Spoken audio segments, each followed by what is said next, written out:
If you drive through the city of Detroit, right now it's almost a tale of at least two cities, maybe more. It's the city of business growth and revitalization, but it's also the city of blight and neighborhood despair and infrastructure that doesn't work. That is the real Detroit.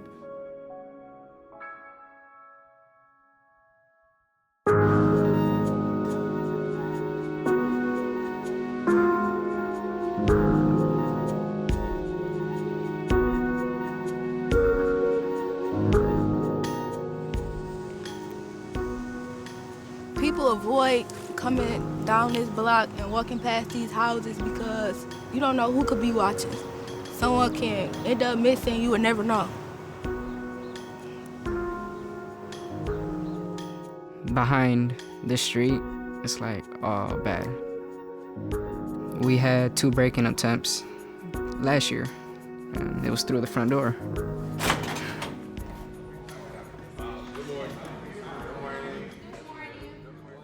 Okay, all right, got it. Good morning, ma'am. How you doing?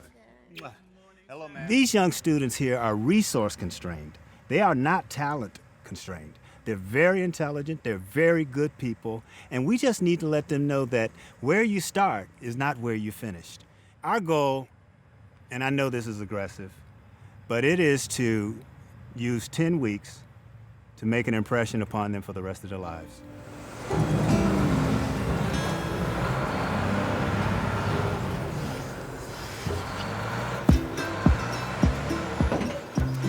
It was Mark Royce who approached me about 3.5 years ago with the idea to not just have GM donate $27 million to some of the public schools in Detroit, but he wanted to get involved in the lives of the children. And wouldn't that be great if they got General Motors on their resume? Wouldn't it be great if they made some money doing it? And wouldn't it be great if they learned things that may not learn in school? And so because the GM employees are so busy, he asked me if they could help get the retirees organized to put the kids to work on community service projects and serve as mentors to them. I can remember one of the very first conference calls we had with Mike and a few of the other retirees, and just being in awe of who was on the phone line with me. I mean, these are people that were legends in their careers and leading General Motors, and here we're on a conference call with them, and we're all talking together about an exciting new project, which really was like a startup company within General Motors. We run it such that it's a grassroots effort at each school. So each team's empowered to come up with their own projects. We don't tell them what projects to do. And we find this really works because what happens is the high school students in the student corps tend to relate to what the communities and schools' needs are. And it tends to bring the community together. It tends to bring the schools' administration together, along with the student corps, to work on projects that are of interest to everybody. And so it's a win-win-win. Behind me is the purple wall, and this is the entrance of the school where every kid comes in through. And it was embarrassing. So we decided as a team to make the Pontiac High School entrance our main project, because we want to make our school look better for the new high schoolers that are coming in and just for us. Everyone has an opportunity to do some of the jobs. They let us do the work. They teach us. Except me, I give out the assignment. For a 63-year-old to be spending his summer with 17 and 18-year-olds and listening to some of the things that they say and they think, and then running it through your filter and all the other things, it keeps you from getting stodgy. With the retirees, we're dealing with baby boomers, and even pre-baby boomers in some instances.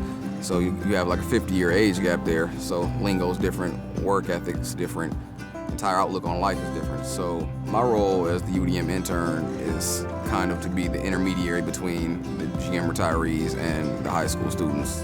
I really value my relationship that I have with the students. We've really formed a close bond, and they come to me about a lot of personal things that they probably wouldn't share with other people.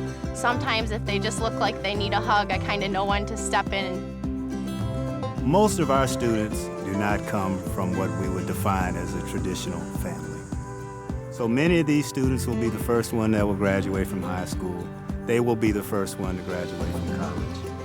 If a student is going to school and there's not anyone at home wanting to know what their grade point average is, if there's not someone that's talking to them about financial aid forms and colleges, those are things we can talk about.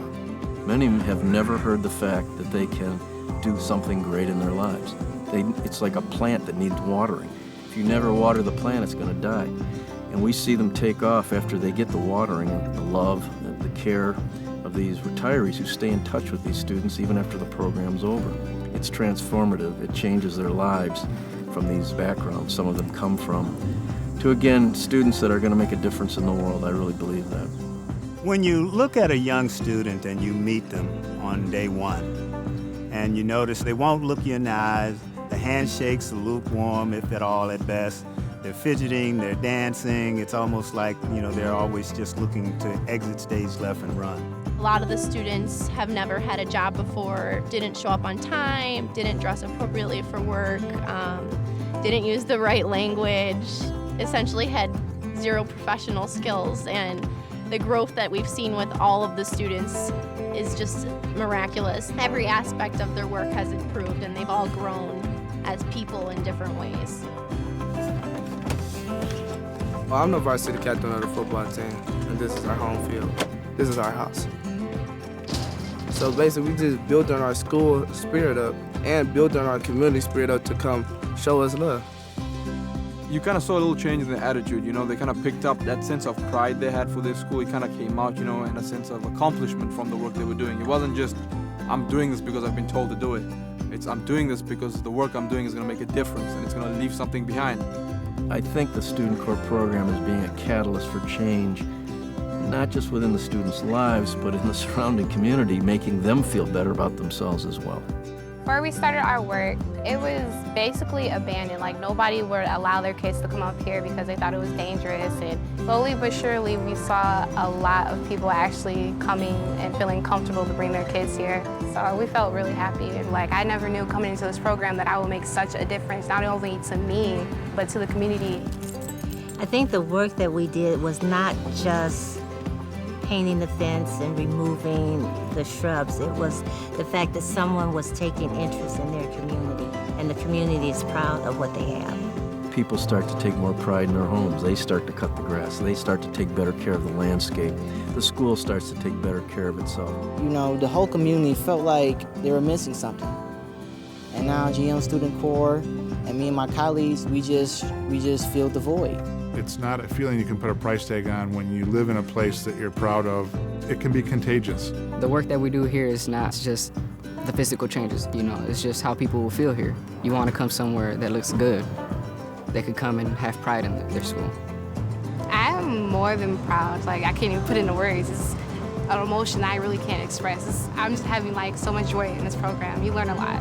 Some of the most exciting goosebump kind of events that happen are after the program. It's the continuation of mentoring that happens with the retirees. Our statement to our students is this isn't a 10-week program. This is a program for life. We're the people that are responsible for our neighborhoods, our communities, and our families.